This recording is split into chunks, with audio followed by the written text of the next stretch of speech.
Troubles du comportement alimentaire et design humain. Cette vidéo suite à un post Instagram que vous avez adoré. Alors c'est parti, puisque ici je vais vraiment vous parler de tout ce que moi aussi j'ai pu expérimenter en tant que naturopathe avec le design humain dans mes consultations. Prenez de quoi noter parce que cette vidéo va être vraiment très intéressante. C'est parti. Hello tout le monde et bienvenue dans cette nouvelle vidéo YouTube sur le Human Design. Je suis super heureuse de vous retrouver cette semaine pour une nouvelle vidéo. Avant toute chose, si tu viens d'arriver par ici, pense à t'abonner pour suivre le reste de mes partages sur le Human Design. Et d'ailleurs, si tu ne me connais pas, je m'appelle Elisa, je suis formatrice en design humain. Et tu trouveras sur ma chaîne une mine d'or d'informations pour commencer à décrypter ta carte.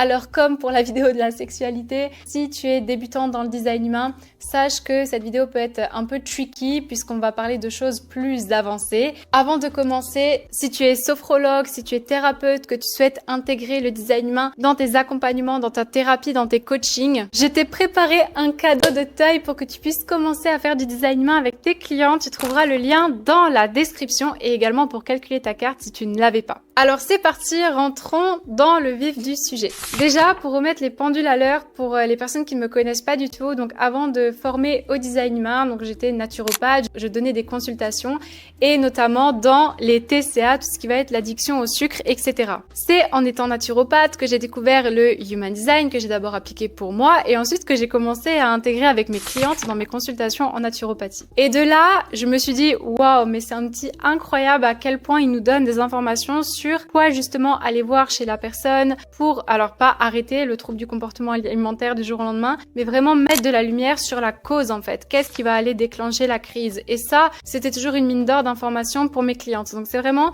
ce que je vais partager avec vous au jour d'aujourd'hui. Donc j'ai divisé cette vidéo en 3 parties. Je vais d'abord parler des types énergétiques. Ensuite, je vous parlerai de portes et après des canaux qu'on peut avoir dans notre carte de design humain qui font que, de par mon expérience, j'ai vu pourquoi est-ce qu'on pouvait aller manger et se tourner vers la nourriture en fait en cas de stress, etc. Bien évidemment, je peux pas courir toutes les observations que j'ai eues à travers une vidéo parce qu'il me faudrait vraiment des heures et des heures de masterclass. Donc, on va partir pour ces 3 parties qui vont vous être déjà bien aidantes. Donc pensez à me dire dans les commentaires après si ça vous a parlé et si vous vous êtes reconnu. Alors déjà, en tant que type énergétique, pour les manifesteurs, les projecteurs et les réflecteurs, vous savez que ces types énergétiques là ont le centre du sacral qui est non défini et comme je le disais dans la vidéo de la sexualité, quand ce centre là il n'est pas coloré dans votre carte, c'est toujours une énergie vitale qui peut être fluctuante et aussi du coup vous pourriez avoir parfois du mal à vous arrêter au niveau de votre énergie, c'est-à-dire à faire jusqu'à ce que vous en puissiez plus. Et de là, il peut y avoir des addictions qui s'en déclenchent, comme notamment, j'avais mentionné l'addiction au sexe. Ici, ce n'est pas que l'addiction au sexe, ça peut aussi être l'addiction à la nourriture, puisque pour la petite anecdote, j'ai eu une cliente qui est projecteur et en fait qui travaillait avec sa mère générateur. Et dans les échanges, elle me disait « Non mais tu sais, en ce moment, Elisa, j'en peux plus, je vais tout le temps manger, je me tourne tout le temps vers le sucre, je comprends pas. » Et c'est vrai que je lui ai posé la question, mais du coup, comment ça se passe en ce moment au travail? Est-ce que tu arrives à prendre tes moments pour toi? Parce qu'elles ont une entreprise toutes les deux. Et elle me dit « Non mais en fait, on n'arrête pas quoi, je travaille de 8h jusqu'à 23h sans m'arrêter, etc. » Et en fait, c'est là qu'il faut vraiment commencer à mettre l'alarme parce que le projecteur, le manifesteur ou le réflecteur qui ne prend pas de temps pour lui ou qui ne prend pas des temps de pause dans la journée, il peut aller se tourner vers la nourriture parce qu'il ne sait plus du tout quand est-ce que c'est son énergie qui produit et quand est-ce qu'il est tout le temps en train d'amplifier l'énergie des autres. Donc ça, c'est la première chose que vous allez pouvoir regarder. Maintenant, quand on est générateur et générateur manifesteur, typiquement moi, alors j'ai pas eu de TCA comme l'anorexie, la boulimie, etc. Par contre, j'ai fait de l'orthorexie qui est l'obsession de manger que des aliments sains et je vous expliquerai comment dans ma carte en fait, quelle porte vraiment à déclencher ça. C'est vraiment cette idée de, en tant que générateur, à un moment donné, vous allez vous retrouver soit dans un travail, vous allez plus du tout avoir de joie, ou ça vous excite plus du tout comme avant, ou vous y allez la boule au ventre, ou c'est angoissant pour vous parce que vous dites, mais en fait, qu'est-ce que je fais là? ça? Pourquoi est-ce que je me lève tous les matins? C'est comme s'il y avait une perte de sens dans ce que vous faisiez, mais notamment dans la joie. Donc c'est pas forcément le travail en lui-même ou la profession dans sa globalité, ça peut être aussi des nouvelles choses, des nouvelles tâches, des nouvelles responsabilités dont vous auriez besoin. Et c'est vraiment cette idée d'excitation et de joie, parce que clairement pour le générateur, déjà, il peut se sentir un peu sédentaire quand il met pas son énergie dans quelque chose qui lui, qui l'excite. Et d'ailleurs, il y a plein de générateurs qui me disent, non mais moi je lâche mon énergie de 8h jusqu'à 23h, mais pourtant je me sens très fatiguée. Quand je rentre, je me tourne vers le paquet de gâteaux, etc. Pourquoi? Parce qu'ils comprennent pas que, en fait, c'est pas une question de libérer son énergie, c'est aussi une question de frustration liée à l'excitation des tâches que je fais au quotidien. Donc ça, c'est déjà 2 angles sur lesquels vous pouvez partir, que ce soit sur le générateur pur et le générateur manifesteur. Après, on pourrait décliner encore pendant un moment. Ce que je vous propose, c'est de partir sur les portes qui vont être activées dans votre schéma de design main et après les canaux. Alors, deuxième partie pour les portes. Comme je disais, donc moi j'ai eu ce qu'on appelle l'orthorexie, qui est cette obsession de manger que des aliments sains, et notamment parce que dans la porte 46 que j'ai activée dans ma carte, qui est activée par ma lune, la porte 46 c'est la porte du corps, c'est l'amour du corps, mais attention que que le corps ne prenne pas le dessus sur votre direction. Ça veut dire que vous ne laissiez pas le corps prendre le dessus sur ce que vous faites. Ce sont des personnes qui peuvent être parfois obsédées sur leur physique, comment est-ce qu'ils vont être quand ils se regardent dans le miroir, qui vont quand ils ne font pas de sport, en fait, ça peut réellement les infecter. C'est une porte qui a besoin de mouvement, c'est une porte qui a besoin de bouger tous les jours, c'est une porte peut-être qui va faire du pilate. D'ailleurs, les gens qui ont la porte 46, dans leur carte de design main, c'est souvent des personnes qui sont dans ces métiers-là, du type yoga, pilate, danse, etc., etc. Et c'est vrai que quand on a cette porte et la lune qui est ce qui nous drive et ce qui nous motive pour ma part, moi, je suis toujours drivée, motivée par le fait de faire du sport dans ma journée, de bouger, d'aller marcher, mais attention à ne pas laisser le corps prendre la direction. Et cette idée de vouloir toujours un corps parfait, de vouloir toujours avoir quelque chose de standard à regarder dans la glace, ça c'est quelque chose d'assez tricky, et c'est souvent pour ça en fait que certaines de vos clientes peut-être déclenchent de l'anorexie parce qu'elles sont obsédées par l'image que vont représenter leur corps. Et ça peut aussi être un peu dans la porte 22 qui est très liée à la beauté extérieure, donc tout le temps comment est-ce qu'on est, notre corps, nos lèvres, notre nez, notre physique en fait, qui peut peut-être parfois passer avant, qui peut aussi avoir une cause dans les TCA. Donc ça peut être intéressant pour vous en termes de thématique de regarder avec vos clients au final comment se donner du coup de l'amour intérieur, de voir sa beauté intérieure, mais aussi cette relation qu'on a à notre corps en fait, de renouer avec notre corps qui est notre temple et qui est le temple de notre âme. Donc ça, ce sera vraiment pour moi les thématiques clés à aborder quand on a la porte 46 et une porte 22 activée dans une carte et que la cliente ou votre client a des TCA. Après, on va avoir la porte 19. Donc la porte 19, elle est située dans le centre racine. C'est une porte qui est tout le temps dans l'obsession de vouloir prendre soin des autres et parfois même de s'oublier, mais c'est aussi une porte qui va être beaucoup plus sensible à ce qui se passe autour d'elle, que ce soit au son, à la lumière, etc. Et du coup, c'est vrai que comme c'est une porte qui est plus sensible, c'est aussi sensible à ce que vous lui dites et aux remarques que vous allez lui faire. Typiquement, pour la petite anecdote, une porte 19, imaginez qu'elle va au travail avec une jupe mauve et qu'elle passe devant un groupe de personnes qui parlent, et là les gens ils disent moi je déteste les jupes mauves. En fait la porte 19 elle peut directement le prendre personnellement et se dire mais de toute façon moi on me critique tout le temps, mais moi c'est jamais bien ce que je fais, mais moi c'est jamais assez, etc. Donc comme j'ai déjà mentionné plusieurs fois dans mes contenus, le livre qui peut être très aidant pour cette porte, c'est le livre des 4 accords Toltec, et notamment le fait d'avoir ce recul en fait sur la perception de soi et au final quel regard on donne aux choses, parce que c'est pas quand quelqu'un nous dit quelque chose, c'est forcément à le prendre pour nous et personnellement, mais vraiment de revoir la perception que l'on donne et la saveur que l'on donne à ce que les autres nous disent. Et typiquement, j'avais une cliente qui avait sa porte 19 dans sa croix d'incarnation, et en fait à chaque fois qu'on lui disait un truc au travail, par exemple elle envoyait un mail et elle faisait des fautes d'orthographe. Bon, ça c'est normal, je comprends qu'on lui dise quelque chose, mais c'était vraiment dans l'excès en fait, dans le sens où elle disait mais je suis nulle, mais de toute façon ils me font toujours des remarques, de toute façon moi je fais jamais assez bien. Et clairement c'est une de mes clientes qui, dès qu'elle rentrait du travail, son premier truc, c'était même pas de se faire à manger, c'était de se jeter sur vraiment, tout ce qui lui passait sous la main pour se combler, entre guillemets, au final. Et du coup, ça va vraiment être de prendre de la hauteur par rapport aux choses qu'on peut nous dire, et aussi de leur proposer de vraiment reprendre soit les principes du livre Les 4 accords Toltec et de voir ça en coaching ou en accompagnement avec eux. Après, je parlerai de la porte 48 qui, elle, est une porte qui peut parfois être dans le fait de je suis pas assez ci, je suis pas assez ça, j'ai besoin de plus. Et en fait, cette idée de ne jamais être assez, c'est aussi de par quoi est-ce que je peux me sentir assez et d'aller en fait automatiquement vers la nourriture. Comment est-ce que à travers tout ce qui je suis assez en fait. Tout est déjà là et j'ai pas besoin de me combler en permanence. Donc effectivement, les gens qui auront la porte 48, ça peut être des éternels étudiants, ils vont adorer apprendre, ils vont adorer aller en profondeur dans les choses, mais c'est aussi des personnes que quand ils ont pas la profondeur dans les relations, c'est très compliqué pour eux. Et d'ailleurs, c'est vrai que je l'ai pas dit, mais un réflecteur qui a pas de profondeur dans ce qu'il fait, c'est aussi quelqu'un qui peut aller vers la nourriture parce que le réflecteur en général, il cherche la profondeur et quand il y a pas ça autour de lui, dans les conversations, les gens qui fréquentent, etc., c'est challengeant. Et ça, on peut aussi le retrouver dans la porte 48. Il y a cet aspect aussi, se tourner peut-être vers la nourriture pour combler le fait de, je suis pas assez, en fait. Et je serai jamais assez. Et en fait, je suis pas assez bien.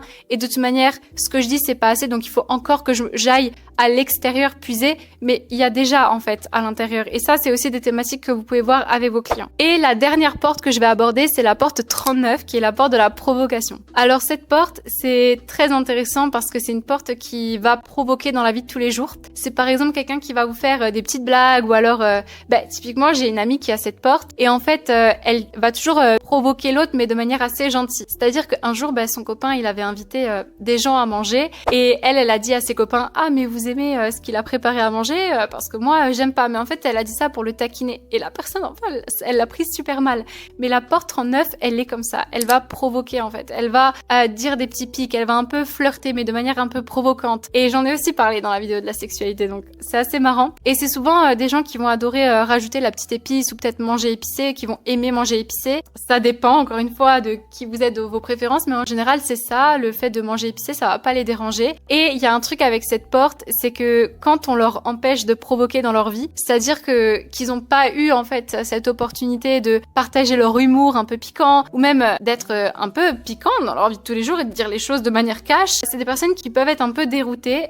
Ils vont accumuler des tensions dans le corps parce que souvent cette porte quand elle provoque pas, elle a mal au dos. Alors je vous le dis parce que dans ma famille j'ai quelqu'un qui est comme ça et qui a des problèmes aux muscles parce que en fait il se retient parfois de provoquer et de dire ce qu'il pense et il a mal au dos, il a mal aux muscles, etc. Il y a vraiment cette idée de lâcher aussi sa provocation et de s'autoriser à dire les choses et c'est une porte qui est très au final qui peut être un peu dans l'émotionnel aussi suivant si elle est connectée à la porte 55 et d'ailleurs le canal complet 39-55 c'est un canal très émotif. Quand il se comprend pas et qu'il est mélancolique, il va penser qu'il a quelque chose qui est pas bien, qu'il est bipolaire, le matin il est bien et l'après-midi il est pas bien et du coup il va se dire mais j'ai un problème, je suis pas correct. Donc dans ce canal-là, que ce soit la porte 39, la porte 55 ou le canal complet, il y a vraiment cette idée de mon émotivité et de mélancolie qu'on peut ressentir et parfois forte mélancolie et en fait la clé pour eux ça va être d'incarner leur mélancolie en créativité. Ça peut être d'écrire des textes, ça peut être de peindre, c'est pas forcément peindre mais ça peut être de faire des choses que eux ils trouvent créatives mais en fait de lâcher ça parce que eux ils peuvent réellement penser qu'ils ont un problème à être dans les excès. Voilà, ils vont rire et ils vont pleurer en même temps, ils vont avoir ce truc ou même quand ils vont parler, ils vont être un peu provocants et en fait c'est tout à fait OK, c'est tout à fait normal. D'ailleurs, ils sont beaucoup plus créatifs dans leur vague émotionnelle basse et souvent c'est là qu'ils créent leurs plus belles choses. J'ai plein de clientes qui sont par exemple dans la création de contenu et qui me disent mais tu vois, moi j'ai la porte 39 et la porte 55 donc le canal complet et en fait quand je suis dans une vague basse émotionnelle, c'est là que j'écris mes meilleurs textes. Donc autorisez-vous en fait si vous sentez que vous allez aller vers la nourriture ou que vous sentez que vous comprenez pas trop vos émotions, sachez que ce haut et bas émotionnel fait vraiment partie de vous et que c'est pas quelque chose de mal, vous avez pas un problème, vous êtes pas trop intense, vous êtes pas bipolaire, mais souvent on leur dit ça et en fait c'est ce problème-là, c'est qu'on leur dit qu'ils sont trop intenses et qu'ils sont pas cohérents, que par exemple ils vont voir un film, ils vont pleurer ou ils vont être touchés, ils vont pleurer, ils sont très vite touchés par les choses de la vie, par l'abondance que la vie peut apporter et on leur dit que c'est un problème. Mais ce n'est pas du tout un problème, c'est qu'ils ont le droit d'avoir leurs émotions comme ça, mais du coup de leur donner des outils pour vraiment observer ces émotions, que c'est pas, que eux ne sont pas leurs émotions, qu'ils sont toujours le ciel, qu'après il y a la pluie, l'orage, etc. Mais qu'en aucun cas ça va définir et les peiner en fait dans leur vie. Donc vraiment d'appuyer sur cette idée d'intensité et c'est vrai que la porte 30, il y a aussi beaucoup de ça parfois dans le design. Donc après avoir parlé des portes et d'avoir déjà commencé à parler des canaux, du coup je vais enchaîner avec un autre canal qui lui est le canal 12-22 qui est très très similaire au fonctionnement du 39-55 qui est parfois beaucoup dans la mélancolie et qui est très mal compris parce que comme c'est un canal qui est directement relié des émotions à la gorge, voilà, je te dis les choses de manière brute de pomme et ça aussi en fait on peut ne pas comprendre ça chez lui autant il peut vous dire les plus belles choses et les plus beaux mots et vous toucher, mais d'un autre côté, il peut être aussi avoir la gorge très rebelle et pareil dans ses émotions, il peut passer du coq à l'âne dans la journée et c'est quelque chose qu'il comprend pas. Donc là, je vous dirais vraiment les mêmes conseils que le canal 3955, il y a vraiment cette idée d'incarner la créativité, comment est-ce qu'ils peuvent faire des choses créatives pour vraiment observer leurs émotions, parce qu'en général, c'est ça qu'ils font, qui après, ils sont attirés par le sucre. Et en général, tout ce qui va concerner l'individualité en design main, c'est très tourné vers la mélancolie. Et typiquement, moi, je sais que j'ai le canal 360 dans ma carte, que j'ai 2 fois, en conscient, en inconscient, que c'est un canal qui est très tourné vers les glucides, très tourné vers le sucre. Je me rappelle quand j'étais adolescente, je mangeais, mais je sais même pas comment je mangeais ça, je mangeais des paquets entiers de lutti, les langues. Après, je mangeais c'est quoi les boules là de chocolat, le truc rouge, je sais même plus comment ça s'appelle, du sucre à gogo. Je rentrais chez moi, la première chose que j'allais manger, c'était du pain avec de la confiture. C'était horrible et d'ailleurs, j'ai eu pendant très longtemps des problèmes d'estomac et c'est pour ça d'ailleurs que j'ai connu la naturopathie aussi. C'est vrai que le canal 360 et beaucoup de choses dans l'individualité en général sont très tournées vers le sucre et c'est des gens qui vont avoir une appétence vers le sucre et les glucides, mais il y a des canaux très très spécifiques qui font que c'est des personnes qui vont être automatiquement plus tournées vers ça. Typiquement, c'est vrai que moi en tant que naturopathe, et vous d'ailleurs vous pouvez le voir aussi, qu'il faut manger un petit déjeuner salé le matin. Personnellement, moi, le meilleur déjeuner qui me va, c'est l'avoine sans gluten, le porridge, parce que c'est vraiment un truc plein de glucides où je vais manger des fruits frais, etc. Et c'est pour moi le meilleur petit déjeuner, en fait. Parce que ça comble vraiment mon besoin de glucides. Et après, ça va vraiment dépendre de chacune des personnes. Donc, c'est dingue à quel point, parce que aussi, je l'ai pas dit, mais derrière les portes, on peut voir les acides aminés qui sont présents dans une carte. Et du coup, c'est très intéressant de voir que quand vous allez en profondeur dans le design humain, vous pouvez réellement apporter des protocoles précis à vos clients. Comme par exemple, moi, cette idée de glucides, alors que je m'entêtais à manger du salé le matin. C'est vrai que ça m'allait mieux à un moment donné, mais là, j'ai vraiment trouvé le petit déj qui me va parce que je sais qu'avec le canal 360, je peux être dans cette idée de glucides et au final, j'ai plus du tout ces fringales la journée, etc. Mais c'est aussi très lié au gluten. Mais bon, ça, c'est un autre sujet. Je me suis un peu éparpillée ici. Donc maintenant, pour passer au canal, donc on a vu le 12-22, il y a encore 3 canaux dont j'aimerais vous parler. Le 53-42, que lui c'est vraiment quand il s'engage dans un truc, il veut aller jusqu'à la fin. En général, c'est des clientes qui vont ouvrir un paquet de gâteaux et elles vont avoir en tête que il faut absolument finir le paquet de gâteaux, que c'est j'ai commencé ça, il faut absolument que je finisse la tablette de chocolat, etc. Or, pas du tout. Ça peut être aussi lié à des croyances familiales, que quand on a ouvert quelque chose, il faut le terminer. Ça va dépendre. Si vous avez ça, par exemple, dans les nœuds sud, que c'est très l'énergie avec laquelle on arrive sur cette terre, c'est transgénérationnel, etc. Donc l'apport 42 en nœud sud, c'est typiquement il faut que je termine ce que j'ai commencé parce que c'est comme ça, mais en fait non, t'es pas obligé de finir le paquet de gâteaux parce que tu l'as ouvert. Il y a vraiment toutes ces croyances là qui peuvent être intéressantes d'observer et de parler avec votre cliente. En fait, qu'est-ce qu'elle croit vrai à propos d'elle, comment est-ce qu'elle vit ça pour ce canal. Et pour terminer, 2 autres canaux que j'avais déjà abordés dans la sexualité, qui sont le canal 41-30 et le canal 35-36, qui sont 2 vagues émotionnelles d'attente. Déjà, dans leur quotidien, elles vont mettre des attentes sur les choses, et en fait, ça, c'est le non-soi vraiment de ces 2 canaux. C'est une vague émotionnelle qui a tendance à mettre trop d'attentes sur les choses, et en fait, quand ils sont déçus, c'est comme une vague, en fait, qui monte. Oh, avec cet homme, ça va être merveilleux. Oh, avec cette business, avec cette formation. C'est tellement d'attentes que quand ça redescend, émotionnellement, ça redescend en pic, et après, ça met vraiment du temps à remonter, parce qu'ils se sont fait toute une imagination de l'expérience dans leur tête. Forcément, dans le creux de la vague des attentes, il y a je reste à la maison, je mange des pots de glace, un peu la caricature. Mais du coup, la clé avec ces personnes-là, ça va vraiment être d'apprendre à rentrer dans les expériences parce que c'est quelque chose qui nous fait envie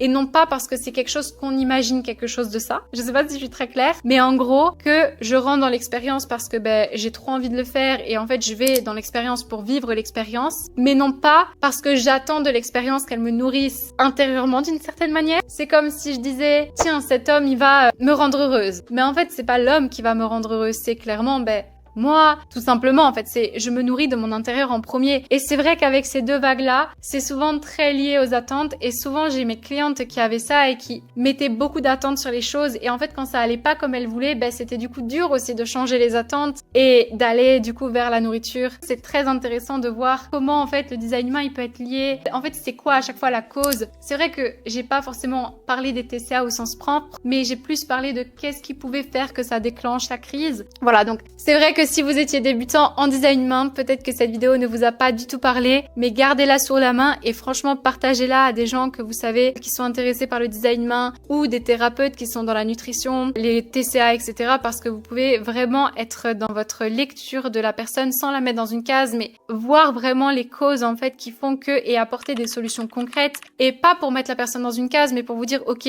cette personne peut-être qu'elle va mettre des attentes. Donc peut-être que moi dans mon coaching et dans mon accompagnement, on va travailler ça en fait. On va vraiment aller observer cette partie d'elle. On va aller observer qu'est-ce que ça veut dire quand elle a des émotions intenses. Ou le canal 3955 qui lui, il peut rire, il peut pleurer, mais qui a dit que c'était mal d'être comme ça et de vraiment mettre de l'observation là-dessus, de revoir ce qu'on a pu nous dire. Le design humain, c'est toujours un outil en fait. C'est pas quelque chose qui va conditionner. Ça conditionne si on ne se voit qu'à travers ça. Mais si on le voit vraiment comme un outil qui dit, ok, ça, c'est la carte de ma cliente. Elle va vers la nourriture. Je vois que dans sa carte, elle a l'apport 46 et le canal 41-30. Je vais aller lui poser la question, est-ce qu'elle a tendance à mettre des attentes et à être déçue? Et est-ce qu'elle a tendance à être obsédée par son apparence physique? Moi, j'ai jamais eu de personne qui m'a dit que c'était pas correct ce que je disais. Donc, faites-moi vos retours en commentaire. Je suis toujours heureuse de vous lire. Et encore une fois, pensez à vous abonner pour suivre le reste de mes vidéos sur le Human Design. Et sur ce, on se retrouve très prochainement pour une nouvelle vidéo. Je vous souhaite une lumineuse journée ou soirée.